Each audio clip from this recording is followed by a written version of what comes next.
Unit 3 Chemistry, Chapter 5, Part 3, Primary Cells.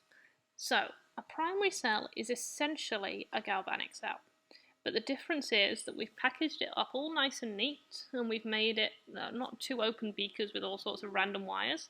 We've put it into a little, what you would know as a battery that you can pick up in the supermarket very cheap. Okay? These are ones that cannot be recharged, because we can't reverse the reaction. What normally happens is we have the reaction occurring, we make our products, and then those products will react with something else in the cell, which we call being consumed. Now you might hear about side reactions. Basically, we're using up the stuff that we made. Because of that, we can't then reverse it and get back to what we started with. Okay, the simplest example, this here is a very common cell. It's known as the zinc-carbon dry cell. Okay, and it has two electrodes, but instead of being bits of metal in a beaker, we've got the central rod, which in this case is made of carbon, and that's our cathode, and we've got our outside casing, which is our anode. And then in the middle, we've got some carbon and manganese dioxide and some ammonium chloride and zinc chloride electrolytes. Okay, and these are going to be our two half reactions. Yeah, when you buy a bulk pack of really cheap batteries, these are probably the ones you're getting. Okay, they're pretty good.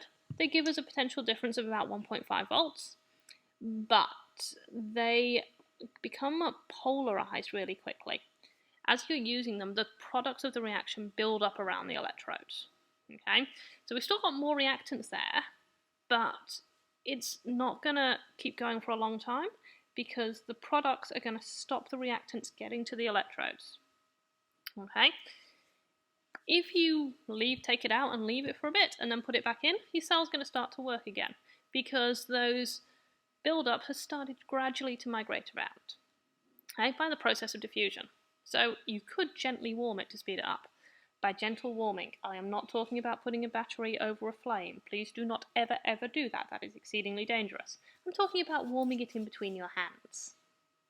Okay?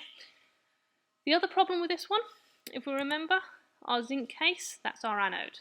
Our anode is going to react to make ions. So it's going to get weaker and weaker because we're going to get less and less zinc metal, and therefore in theory they can leak.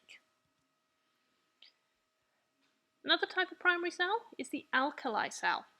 That has basically the same layout. Looks very similar. Okay. Here's our anode. Yeah. And in this case we've made the metal cap our cathode. Okay. So this is an improved design. Here we've got our two half reactions occurring. And you'll see that this is in an alkali environment. So if you were balancing this, you would make sure you were using Cohees Plus to make sure you got an overall balanced equation. Okay. The zinc ions react with the hydroxide ions. Yeah. And at the outer steel cathode case, the manganese dioxide are still used. Okay. Note that we're not going to run out of hydroxide ions. Yeah. Because whilst we use them here, we make them there. And we make them in the same ratio. And that's quite common, and when we did our overall equation, we'd find that those cancelled out.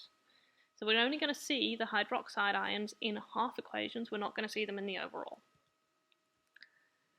Okay. Other type of primary cell you might be familiar with is the button cells. They're expensive, but they're really long lasting. Okay. They have a metal cap, which is negatively charged, so that's our anode. And then we have an outer container, which is going to be our positively charged cathode. Okay. They contain lithium, which is expensive, so that's why they are expensive. Yeah.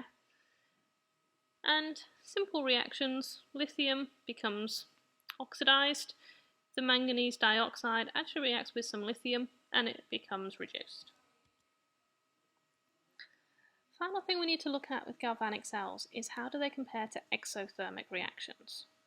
Okay, because they are both exothermic reactions, yeah, but in a spontaneous exothermic reaction, we are transferring the electrons straight from the reactant to the oxidant, and any chemical energy, which is given out, gets lost as heat energy, whereas in a galvanic cell, we're harnessing it as electrical energy. Okay? The other main difference we'll see is that in a galvanic cell, we have the ions flowing in a specific direction. Yeah, negatively charged ions are going to be attracted to a positive, and vice versa. Whereas in a spontaneous exothermic reaction, if we have ions, they're just moving around randomly. The cause of all these differences? In a galvanic cell, we make sure our reactants don't touch each other. Whereas in a spontaneous exothermic reaction, they only react when they collide with each other.